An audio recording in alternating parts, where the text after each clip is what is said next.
Kali ini saya akan share terkait beberapa golongan antibiotik dan bagaimana mereka kerja dan fungsinya seperti apa, seperti itu.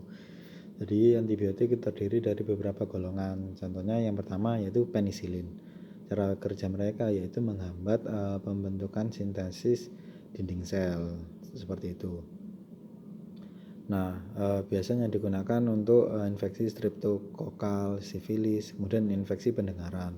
Efek sampingnya apabila menggunakan penisilin ini yaitu reaksi alergi, diare, dan atau nefritis. Nah, contoh dari obat penisilin yaitu adalah penisilin G, amoxicillin, ampicillin, dan piperacillin.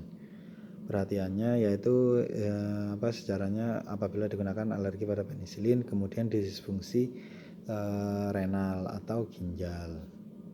Kemudian ada makrolida yaitu menghambat sintesis protein bakteri dengan berikatan dengan subunit ribosomal 50S. Nah, penggunaannya digunakan untuk infeksi saluran pernafasan, kemudian batuk, kemudian infeksi klamidial.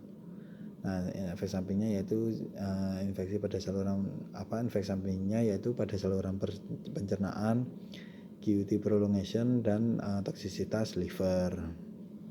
Contohnya yaitu eritromisin, azitromisin, klaritromisin.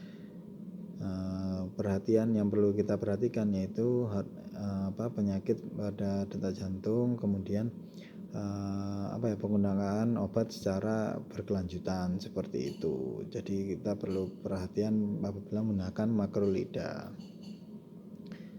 Kemudian cefalosporin yaitu dengan cara menghambat dinding sel, menghambat sintesis dinding sel.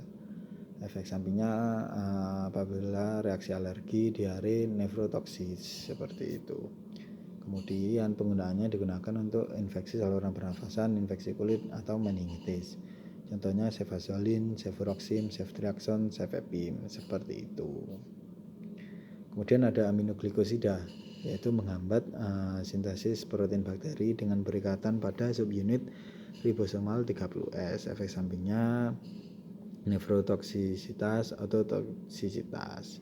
Penggunaannya digunakan untuk infeksi bakteri gram negatif. Contohnya dari aminoglikosida ini ada gentamisin, toframisin, amikasin seperti itu. Kemudian ada glikopeptida. Nah, ini mereka cara bekerjanya yaitu menghambat sintesis dinding sel bakteri.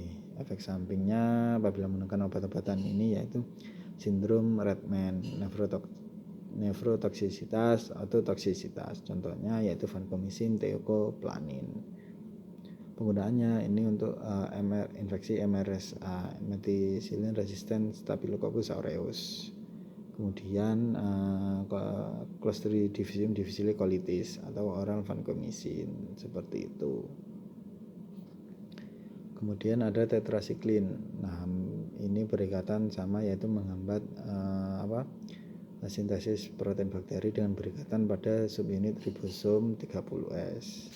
Efek sampingnya yaitu fotosensitivitas, GI upset, terjadi perubahan warna gigi pada anak-anak. Contohnya tetrasiklin, doxycycline, minocycline. Penggunaannya biasanya untuk jerawat, Rocky Mountain spot fever, kemudian lymph disease. Nah, perhatian untuk ibu hamil, anak-anak di bawah 8 tahun, kemudian pada orang-orang yang menderita gangguan ginjal atau hati seperti itu. Kemudian ada sulfonamid. Nah, ini dengan cara menghambat sintesis asam folat bakteri. Penggunaannya untuk urinary tract infection, pneumocytic girovesi pneumonia. Efek sampingnya ras, fotosensitivitas, Stevens-Johnson syndrome. Perlu diperhatikan pada orang-orang yang alergi pada sulfonamid, G6PD, kekurangan G6PD, dan orang-orang yang sedang mengalami kehamilan. Nah, contohnya obat sulfonamid ini sulfamethoxazole, trimethoprim, yang biasanya sulfamethoxazole yang biasanya digabungkan dengan trimethoprim seperti itu. Kemudian ada fluoroquinolone. Nah, ini digunakan untuk menghambat DNA bakteri GRAS dan topoisomerase.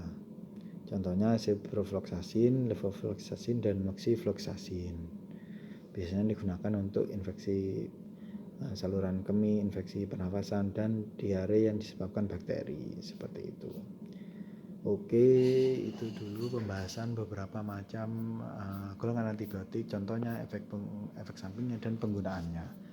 Oke, sekian dulu, semoga bermanfaat. Terima kasih. Wassalamualaikum warahmatullahi wabarakatuh.